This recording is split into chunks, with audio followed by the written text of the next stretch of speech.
ભરૂચ જિલ્લાના ઝઘડિયા તાલુકાના નર્મદા કાંઠા વિસ્તારમાં આવેલ આશ્રમો તેમજ પૌરાણિક મંદિરોમાં આજરોજ ગુરુ પૂર્ણિમાની ધામધૂમથી ઉજવણી કરવામાં આવી હતી। ત્યારે અશા ગામમાં નર્મદા કિનારે આવેલ સુપ્રસિદ્ધ વિજય દર્શન યોગા આશ્રમ ખાતે ગુરુ પૂર્ણિમાની ભવ્ય ઉજવણી કરવામાં આવી હતી। આ પ્રસંગે મહાનુભાવો દ્વારા દીપ પ્રાગટ્ય કરી ઉપસ્થિત મહેમાનોનું સ્વાગત કરાયું હતું। આ પ્રસંગે સાંસદ મનસુખ વસાવાએ જણાવ્યું હતું કે આજે ગુરુને યાદ કરવાનો દિવસ ગુરુ પૂર્ણિમા છે। ગુરુ રાજેશ્રી મુનિને યાદ કરી તેઓએ તેમની વાતો અને વિચારો રજૂ કર્યા હતા। આપણું ઘડતર ગુરુ કરે છે, સાથે જ યુવાનોને વ્યસનથી દૂર રહી યોગ અને સાધના કરવા અંગે માર્ગદર્શન આપ્યું હતું। આ પ્રસંગે ભરૂચ જિલ્લા પંચાયત પ્રમુખ મહેન્દ્રસિંહ વાસદિયા સહિત મોટી સંખ્યામાં ગુરુ ભક્તોએ ઉપસ્થિત રહ્યા હતા।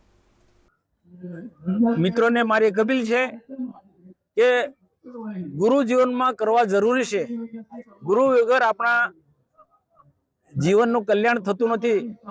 બીજા જન્મમાં મનુષ્ય તરીકે આવવો હશે તો પણ ગુરુના આશીર્વાદની જરૂર છે। ગુરુનું મહત્વ દરેકે દરેક ધર્મમાં છે।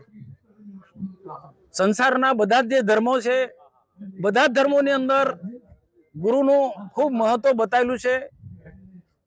તો આજે આપણા ગુરુને યાદ કરીએ અને ગુરુના આશીર્વાદ લઈ પરમાત્માની કૃપા ક્યારે પ્રાપ્ત થાય કે ગુરુના આશીર્વાદ હશે તો ગુરુના આશીર્વાદ લઈ અને પરમાત્મામય જીવન જીવે, મનુષ્ય તરીકે જીવન જીવે અને એક જીવનને ધન્ય બનાવે એવા ગુરુના આશીર્વાદ લે। ગુરુ પૂર્ણિમાની બધાની શુભેચ્છા।